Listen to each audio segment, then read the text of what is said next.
देखिए वर्ग अष्टम में हम लोग आज ज्योमेट्री सेक्शन में अध्याय 11 में चतुर्भुजों के बारे में समझ रहे हैं। आज सबसे पहले इंट्रो दे रहे हैं चतुर्भुज के बारे में। चतुर्भुज किसे कहा जाता है?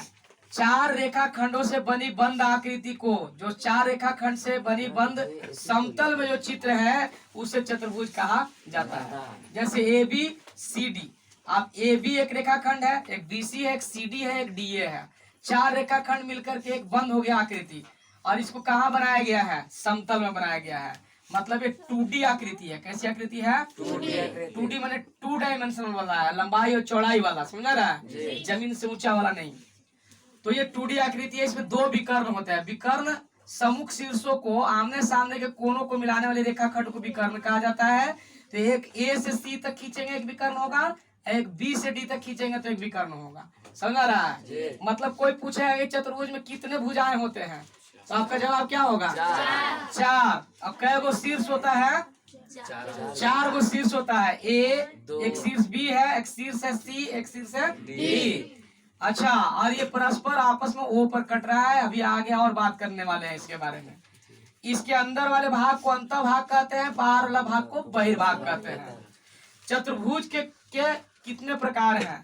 तो आपको 8वां क्लास में 6 तरह के प्रकार की बात कर लेते हैं मुख्यतः, है ना? समलम ट्रेपिजम, दूसरा है पतंग काइट, तीसरा है समांतर चतुर्भुज पैरेललोग्राम, चौथा है सम चतुर्भुज रोम्बस, पांचवा है आयत रेक्टेंगल, छठा है वर्ग स्क्वायर। इतना अगर जान जाते हैं, सभी का डेफिनेशन और सभी का गुण अगर जान जाते हैं, तो विभिन्न प्रतियोगी परीक्षाओं में भी हमको आगे चल के एक काम देने वाला है। सबसे पहले हम लोग समलम के बारे में जानेंगे, ट्रेपिजम के बारे में। समलम वैसा चतुर्भुज जिसमें आप देख रहे हो एक चतुर्भुज बना हुआ है ए बी सी डी, और एक यहाँ भी बना हुआ है ए बी सी डी।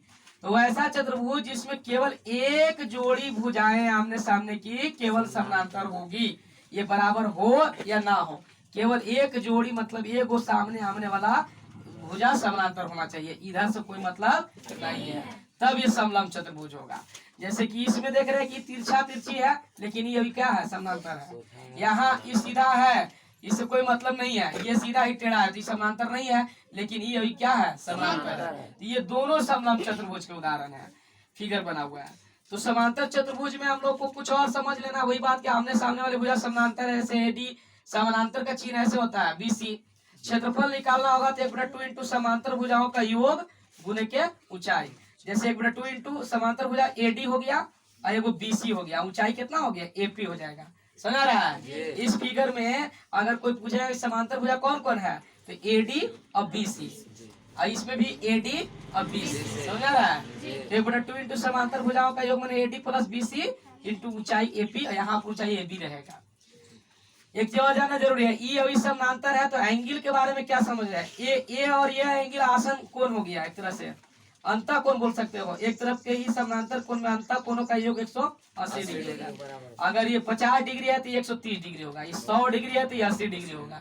ये भी जोड़ करके 180 डिग्री होता है। समझ आ रहा है?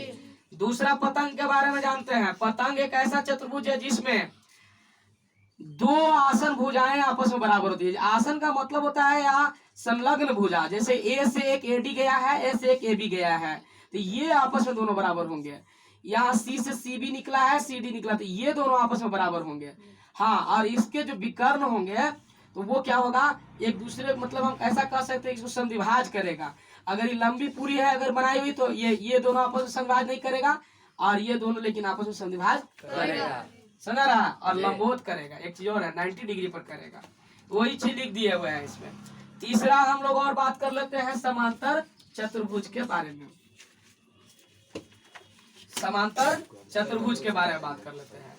जब चतुर्भुज के दो जोड़े भुजाएं आमने सामने बराबर तथा समांतर हो तो उसे समांतर चतुर्भुज कहते हैं। कैसे? A B C D. अब देखो यहाँ ये वाला भी बराबर रहेगा इसको, और समानांतर भी रहेगा। एडी और बीसी क्या है? बराबर और समानांतर। और ए बी और DC, ये आमने सामने का ये दोनों बराबर और समानांतर रहेगा। तो हो गया ना, एक जोड़ा इधर एक जोड़ा इधर, दो जोड़ा आमने सामने वाला बराबर समानांतर रहेगा तो समांतर चतुर्भुज है। और इसके विकर्ण परस्पर समद्विभाजित होते हैं। 90 डिग्री पर हो या ना हो इसका कोई कंडीशन नहीं है। यहाँ पर क्या होगा, AO बराबर OC और OB बराबर OD होगा। समझ आ रहा है। अभी आगे बात कर रहे हैं सम चतुर्भुज, इसको रोम्बस कहते हैं। तो इसको विषम कोण भी कह सकते हैं क्योंकि इसके सभी कोण आपस में बराबर नहीं होते हैं। हाँ, इसके सभी भुजाएं क्या होते हैं, आपस में बराबर होते हैं। तो वैसा चतुर्भुज जिसके सभी भुजा आपस में बराबर हो और प्रत्येक कोण बराबर नहीं हो, समझा रहा है, उसको हम सम चतुर्भुज कहते हैं। और इसके विकर्ण एक दूसरे को क्या करते हैं, समद्विभाज करते हैं, वो भी लंबवत। समद्विभाज करते हैं वो भी कैसे, लंबवत। हाँ, इसके विकर्ण आपस में बराबर नहीं होगा, इसका भी नहीं होगा। समझ आ रहा है। तो ये चीज हम आज के क्लास में देख रहे थे। अभी देखो OA बराबर यहाँ OC होगा। अगर मान लीजिए 8 है तो ये वाला 4, ये वाला 4। अगर ये 10 है तो यहाँ से OD 5, वो भी यहाँ से 5, आधा आधा बढ़ जाएगा। ये 90 डिग्री, ये भी 90 डिग्री, ये भी 90 डिग्री, ये भी 90 डिग्री। वही चीज मैंने बोर्ड पर लिखा है, समझ आ रहा है। रुकना उधर से। हो गया। आयत, हम लोग पांचवा देख रहे हैं चतुर्भुज, वो आयत है।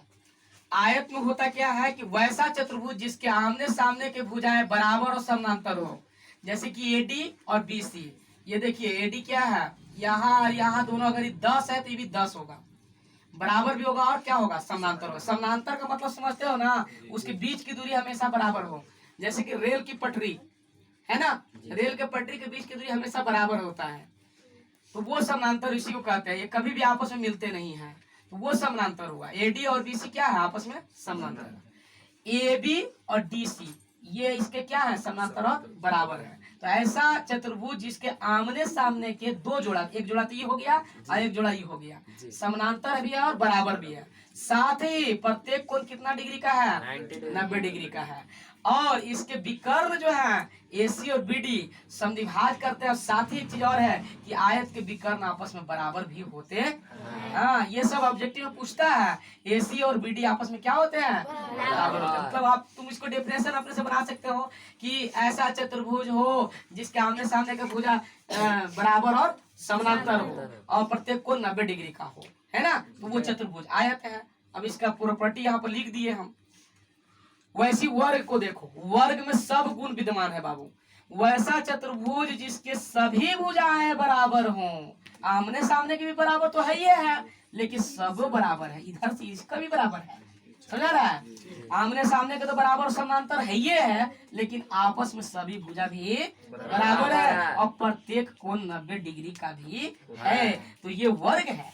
वर्ग में एक और प्रॉपर्टी है कि इसके विकर्ण भी आपस में बराबर होते हैं। देख रहे हो, BD और AC है, आपस में क्या है, बराबर है और परस्पर एक दूसरे को 90 डिग्री पर समद्विभाज भी करता है। सारा का सारा प्रॉपर्टी अगर जाएगा किसमें, वर्ग में। अब OA बराबर OC भी हो जाएगा, OB बराबर OD भी हो जाएगा। यह कोण 90 डिग्री AOD भी हो जाएगा, AOB भी हो जाएगा, BOC भी 90, DOC भी 90। मतलब ये 90-90 पर भी कटेगा भी। समझ आ रहा है। तो ये सारे प्रॉपर्टी को तुम्हें दिमाग में रखनी है।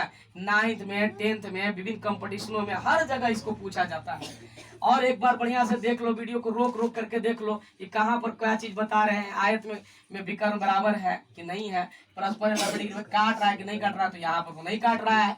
कोई पूछेगा कि आयत और वर्ग में क्या फर्क है, तो आप बता सकते हो ना कि आयत का प्रत्येक भुजा थोड़े बराबर होता है, इसका सब भुजा बराबर होता है। हाँ, इसके भी कर्ण बराबर होते हैं, इसके भी बराबर होते हैं। ये समद्विभाज ये भी करता है, लेकिन ये 90 डिग्री पर नहीं करता, अब ये 90 डिग्री पर करता है। समझ आ रहा है। तो कभी कभी परीक्षा में भी ऐसे भी तुमको पूछ देगा कि आयत और वर्ग में क्या अंतर है, लिखिए। आयत और वर्ग में क्या समानता है, लिखिए। तो ये सब चीजों को आपको जानना होगा। समझ आ रहा है।